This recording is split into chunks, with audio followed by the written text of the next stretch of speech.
Sud Radio, ça va mieux en le disant. Jean Dorido. Bonjour mon cher Jean. Bonjour mon cher Maxime, bonjour à tous. Docteur en psychologie, créateur du site hypnoseparis.com. Et ce mardi 18 novembre, le mardi qui arrive, ce sera la journée mondiale du jeu vidéo.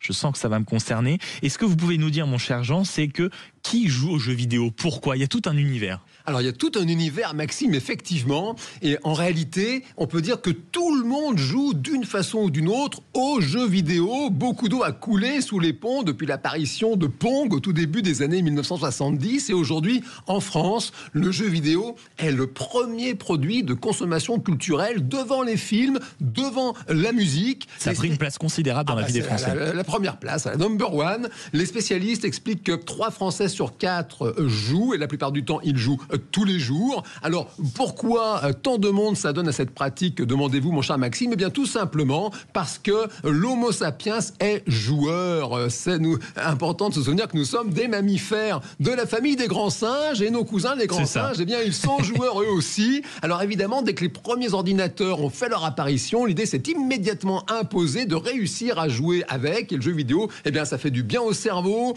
ça divertit, ça procure du plaisir, et puis même, parfois, ça peut faciliter les relations sociales et les apprentissages. Et d'accord, mais quand on sait quand même que 75% des Français jouent aux jeux vidéo, j'imagine quand même que tout le monde ne joue pas au même jeu, donc on doit avoir différents types de joueurs. Alors oui, évidemment, il existe plusieurs catégories de joueurs très différents les uns des autres, vous l'avez dit. À une extrémité, vous allez trouver ce que les spécialistes appellent les mobile only. Ce sont, comme le nom l'indique, eh bien, des personnes qui ne jouent que sur leur smartphone. Elles y passent quand même plus de 4 heures par semaine. Considérable. C'est quand même pas mal, hein. Elles ont 51 ans de moyenne d'âge, et ce sont très majoritairement des femmes, 71% de femmes dans cette catégorie de mobile only. Et puis à l'autre extrémité du spectre, vous avez les joueurs passionnés, les hardcore gamers. Ils jouent plus de 25 heures par semaine et ils se définissent comme gamers. Cela tient une place centrale dans leur identité sociale. Et là, pour le coup, ce n'est pas une légende, c'est très genré. Ce sont à 80% des garçons. Il y a parmi eux des professionnels même, parce que vous avez aujourd'hui des personnes dont le job, le gagne-pain, eh bien, c'est le jeu vidéo. Et puis, au milieu, vous trouvez les casual gamers, répartition homme-femme très équilibrée, 50-50. Ces personnes jouent généralement en solo à des jeux simples, mais elles peuvent planifier des jeux vidéo à plusieurs, par exemple, pour le week-end, typiquement. Donc, en réalité, si je vous écoute, mon cher Jean, c'est que là, ce que vous nous dites, c'est que les jeux vidéo semblent être plein de vertus, mais est-ce qu'il y a quand même peut-être des dangers à éviter, des écueils dont on se passerait bien? Alors oui, évidemment, il convient d'être extrêmement prudent. D'abord, c'est sur l'âge des premiers jeux vidéo, puisqu'on ne répétera jamais assez que la règle d'or, c'est pas d'écran du tout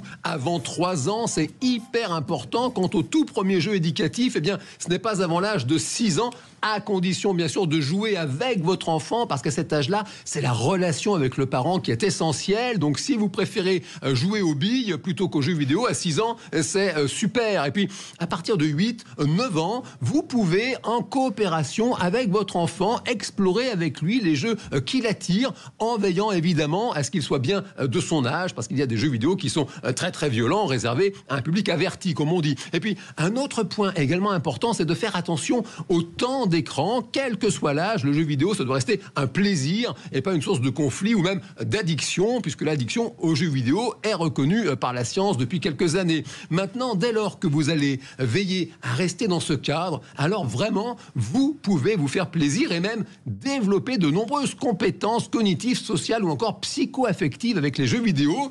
Et si d'aventure vous aimez ce qui est rétro, eh bien pourquoi ne pas entrer dans la famille des rétro-gamers, les personnes qui jouent aux jeux old school et plonger dans des parties par exemple endiablées d'un bon vieux Pac-Man. Rond comme un ballon et plus jaune qu'un citron, Ah oui. c'est Pac-Man. Gentil petit bonhomme poursuivi par les fantômes, C'est ça le samedi matin sur Sud Radio, vous avez de jolies surprises. C'est William Lémergie, c'est ça, qui chante sur Pac-Man, c'est collector. Merci beaucoup mon cher Jean Dorido.